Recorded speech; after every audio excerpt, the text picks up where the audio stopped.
Hi everybody, welcome back to the Belt and Bond. What It's up? Michelle here and BJ. You did that the last time we did the video. What up? And then you look to the Keep side. talking. And it's Marriage May! Yay! So last year, Marriage May was just like an idea that we had after we had Scotland and things were kind of stale in our marriage. I think we did a video on this kind of a little bit when marriage gets boring. But last year it was just kind of like, little Facebook things and little tips and I guess just like encouragement for married people. But this year we're doing like a Marriage May series on our YouTube channel. So this is the first video of that. So if you are new here, thank you for coming to watch this video. And if you have been watching us for a while and you are a subscriber, welcome back. Please go ahead and press the subscribe button so you never miss an upload for us. Give us a thumbs up if you like this video and share it and all that kind of stuff. So we're just going to go ahead and get started. I'm excited because he's on the camera with me. He's like never on camera, but he is today. And in this Marriage May, we're going to be talking about communication. We put out not like a poll, but like I just asked people on Facebook what they wanted us to talk about as far as Marriage May goes, and just good topics to discuss here on our channel. And one was communication and how do you handle arguments and disagreements. And we do want to put out a disclaimer that we are not marriage counselors. We are not like specialists. Ain't got it all figured We out. have been married for almost 4 years, but again, Been together 9. yeah, been together 9 years. Oh yeah, as of April 18th. So this is just our marriage journey, and if we can help someone by talking about issues and things that we go through, then why not do it? So this is why we're here. This is why we're here. This is why we're here. We're here because we're married. That's something. So back to communication. You want to start? Me? What you mean? Start Talking about communication. What about it? Communicate. How do we communicate? That's tears to that.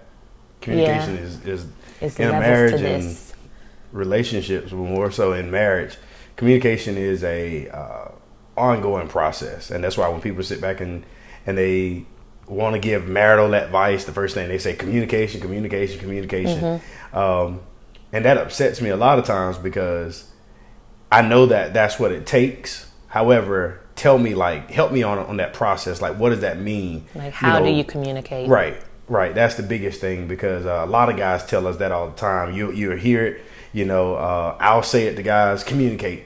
But I think the biggest thing is finding how, be quiet, finding how, your partner, your spouse communicates, their best ways to receive what communicate, the message that you're trying, not what communication, but the message that you're trying to portray, or trying to convey, not portray. And I think that the biggest thing for us has been kind of identifying the moments to address certain things. You know what I'm saying? I think I'm glad you brought that up. That's very important, because it's not always a good time to bring up a certain thing. And knowing your spouse, knowing the timing is good, because I'm like a time person. So like I have to be ready and in the headspace to like talk about certain issues or go to certain places with our conversations. And if it's at the wrong time, like I'm going to be like, like that. it is very important that that we had to learn that, because like Michelle already said, this is our journey. This is how we found answers and solutions, and you all as married couples and stuff, you'll find your different ways and stuff, and some are you're always evolving in that communication, or sometimes you kind of digress, or what's the other word? I think that's good. But sometimes you just kind of go back because you Regress, forget. Regress, that's the word. Yeah. You kind of regress and you step back for a second, because you lose a sense of what it means to communicate. Because if you're frustrated, you're going to just let it out, and that's not always an appropriate outlet to be able to do certain things. So how do we communicate is the question. Michelle is it sounds like I'm not good at doing. Michelle is a very quiet to herself type person, especially when it comes to matters of the heart. I'll say that. Like I internalize a lot and just, kind of keep it there. And if I feel like I need to talk about it, I will. But usually he's the one that will like bring up something that I could have noticed, but I'm just like, well, it's kind of happening. So I'm just going to let it keep happening. Whereas he'll, be like, okay, you've noticed this, but you aren't going to say anything. So I'm just kind of like quiet. And then when he comes to talk about it, then, sometimes I have a lot to say. Right. Because communication goes with how you process information too. And so like for me, I process information, call me crazy, whatever the case may be. I process information by way of talking it out. It takes a long time sometimes. I get that honestly from my daddy. And that's where we're different too. Like it takes him a long time, and I'm just like, get to the point. Like, get to the point. I don't have all day, which I should have all day for him. He's my honey. He's my snuggle bunny. But nevertheless, like how you process information, knowing how your spouse processes information, because we had several conversations about this of processing, because that's where we were struggling most, is that communication and how we process, because I want her to get it how I get it, and she wants me to get it how she gets it. And that's not the case. Yes, the Bible says, two become one, but there's a process, that becoming word. There's a process in becoming, and I think a lot of people just think that you're automatically, you say your vows and you go home the next day and all is going to be right with the world. And it's not. It's kind of like with the love languages too, like how you communicate can kind of have something to do with that. So I think the first step, kind of like what we said, is knowing how your partner, relates to you. How do they like to have conversations? Knowing the timing and knowing the place. Like if it's, something that we need to talk about, we're not going to talk about it in the presence of other people. We will confine it to like our home and make sure that, it's just us, who needs to hear about the conversation if we're, talking about something. To that point, like, for example, a couple years ago, or matter of fact, it was a little bit longer than that, we were invited to someone's home, and they were asking, they asked me, would we come over and stuff? And I said, well, let me talk to Michelle about it. Then they went to Michelle and asked her, and she said, let me talk to BJ about it. So we already know, boo, okay? We already know amongst each other, where that's going to come in at, you know what I'm saying? But what the person did, and deep folk would say what the devil did. No, what the person did was they went back and they came back to me and said, well, Michelle said, talk to you. And I said, well, let me and Michelle talk about it again. Right. And so then they went back to Michelle and said, well, BJ said. And it was just a lot. And then next thing you know, I'm standing there, and we're standing there with the individuals that invited us. And I say, yes, we're going to come to the house or whatnot. It was almost like, not that he was under pressure, but like, yes, to kind of go ahead and give them an answer. And we didn't get a chance to talk about it. Right. And then I'm over here looking at him sideways because I didn't want to go. Right. And did I end up going? I don't know if I ended up going. No, you didn't. Stay right at home. And it became and I don't think I went. I feel like you may have. Okay.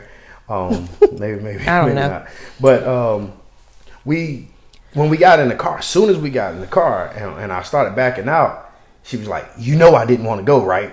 And I was like, whoa. Like, where's this coming from? And so I had to go back to the person and say, this is how we work in our relationship. This is how we work in our marriage and our family.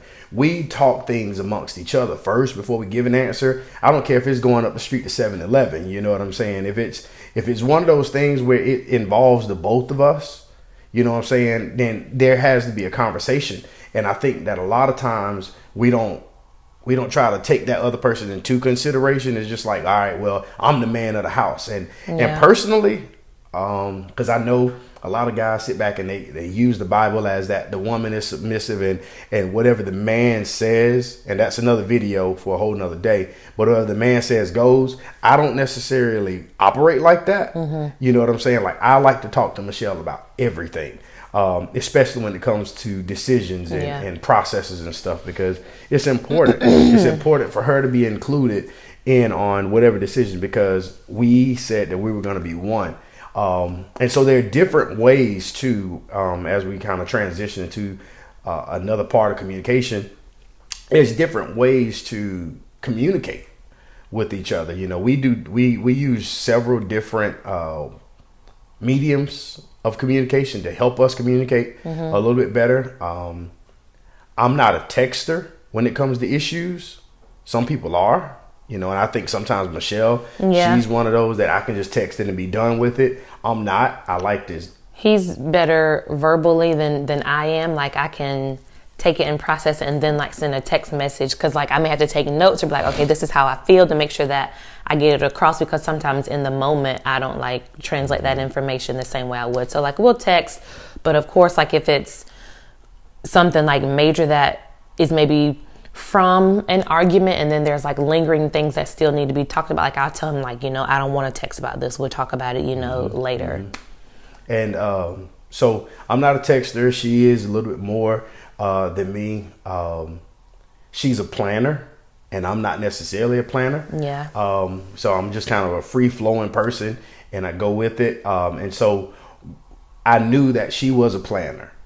And so what I suggested was buy a calendar for the house. And it felt like a weird idea at first, because it was just like, you're going to get this big paper calendar to put up on the wall. And she went in Home Goods, thank the Lord. Yeah. She went in Home Goods and found this calendar that's it's like a map or whatever. I got you. It's like a map, and it has all the days of the month and stuff like that. And so we go every month and we have family meetings, talk about communication. We have family meetings. We sit down and we talk about what it is that needs to come out on a monthly basis as it relates to our bills. And what do we need to do concerning Scotland? Because communication before Scotland was totally different than communication now. Yeah, and the calendar helps to just kind of keep us like centered and grounded. Like it gives us a monthly outlook. It's over there. It gives us like a monthly outlook of, you know, what we have going on. If I have a class, if he has to travel, if we have something on the weekend, if Scotland has a doctor's appointment, like it has everything there. And then like weekly, we'll kind of just, you know, give like, okay, like, you know, I have this going on, or, you know, I have that going on. So that can actually, planning and having something like that can help minimize, you know, things getting misconstrued, because it's like, no, it's on the calendar. We talked about this. We have a date. So if you don't have a calendar with your spouse, or if you don't, at least, you know, kind of have those like monthly, not a planning session, but like, you know, just a monthly overview or a weekly overview of what you guys are going to be doing, you know, it can kind of be helpful. And they talk about marriage being work, you know, and it is. And so just like you have meetings at work, you know, and stuff, you have to have those same. You got to clock in at home, but you can't clock out. Right, you definitely can't clock out. Okay. Well, you can do whatever you want to do in your marriage, but we ain't got that option. We ain't got that option. Thank God. But there are different mediums, and then the final thing we'll kind of talk about with this whole communication piece is how you convey the message, because Michelle is a shutdown person. Like she's very quiet. And so if I start raising my voice, which I'm already loud, I'm already very, very loud. But if I really start raising my voice, she'll shut down. BJ has only one volume and it's called loud. And then it gets to louder. Right. And then louder. And if I'm upset, the other thing that really makes her mad, and forgive me for all my deep Christian folk, whatever the case may be, I may say a 4-letter word or something like that out of frustration or whatever, and she was shut down. Done. There is no more conversation, because to her that's the ultimate disrespect. And so now I've learned over the years that we've been together is that's off limits. That's off limits. And she has said that nope. I'm not having this conversation no more until you learn how to talk to me. Yeah. And so even in communication, you still got to learn how to communicate. Right. And that's with like arguments and disagreements and stuff. Like there's boundaries. Like you don't want to like give low blows and, you know, go tit for tat, which we definitely do a lot. But I mean, it happens. We're human, but we recognize it and then try not to. And also when we argue, recognize. We also try not to bring past circumstances that may be similar to what we're currently disagreeing about into that conversation as well. Because it's like, look, okay, that happened like a year ago. Treat it as like one isolated incident, which is hard to do. But that's why, like, you know, you have to be accountable to your partner too. And also, like, when we do argue, we can be very, or I know I can, and I had to apologize to BJ about this, because I can be very like standoffish. Like, there was one time when we were arguing and I was on one end of the couch and he was on the other end of the couch. And I'm like, wait a minute, like, we have to know that we're on the same team. Like, we may have a difference of opinion, or, you know, we may be on opposite sides, or we're opposing one another, but in the end, like, we're on the same team. So I remember this argument, like, I apologized to him for that, and just how I can be like, okay, like, come on, get to the point, because we need to just move on. But we both cried. Yeah, we did. And then by the end of the argument, we were like this close, and then we may have gotten even a little closer, you know. But so just like remember that, like, when you argue and you disagree, like, you are on the same team. Like, you have chosen to do life with this person. So just like, and that's that chosen word is a big word, because a lot of times there is an option for everybody. There is an option, you know. But when we first got together, we talked about not having an opt-out clause. And I thank God that we're in a place right now, and have been in a place over the last few months, where we can be around accountable marriages and stuff like that as well, to where it helps us. You know, down here in Florida, we have friends up in North Carolina that are married, and South Carolina that are married. And I'm in this group chat with some married guys, and we just kind of I don't bash my wife. That's enough talking about communication. I don't bash my wife. I don't go let them into our secret place, or whatever the case may be. But if I am going through something, I will share it enough to where I can articulate the point. And so we got to be, as married couples, as Christian married couples, we try to make sure that we honor each other in our conversations. And I don't think that she necessarily divulges too much information as it relates to... I'm a sealed vault over here, okay? I don't even tell myself what be going on. So, but with that being said, there are several different ways. Everybody communicates totally different. Yes. So the first thing we encourage you to do is identify, have that conversation, because we've had that. We've had that, and we probably will continue to have it. Have that conversation with your spouse and say, how do you communicate best? Like, how are you going to receive a message? 2, find mediums to help you communicate, whether it's calendars, whether it's text messages, whether it's family meetings. Like, you find your mode of transportation in the communication department. Something else at work. Right.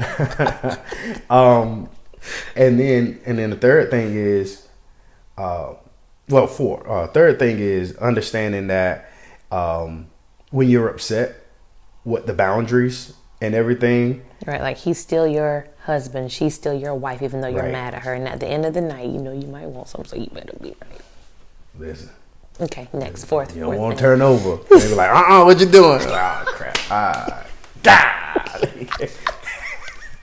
But then the final thing is, you're on the same team. You know, and so we're all in this together. But now, you're on the same team, and with you being on the same team, you got to be able to identify. She may score in certain other areas, and that's okay. If you're talking about basketball, football, whatever sport you want to talk about it, when you talk about team sports and stuff, we're on the same team. So, and sometimes I might score in other areas and stuff, but at the end of the day, we're bringing out home the victory to each other. So yep. Okay. That. So, thank bold. you. Wait, we gotta thank them. Thank you guys for watching this video. This is the first one in Marriage May. We're gonna have, I think, 4 total, one each week of May, just talking about different things. So I hope you guys enjoyed it. Leave some comments down below. Tell us how you handle arguments, disagreements with your spouse.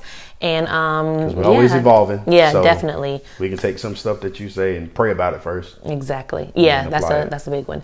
So thank you guys for watching, and remember to be bold, be blessed, and be bonded. See you guys next time.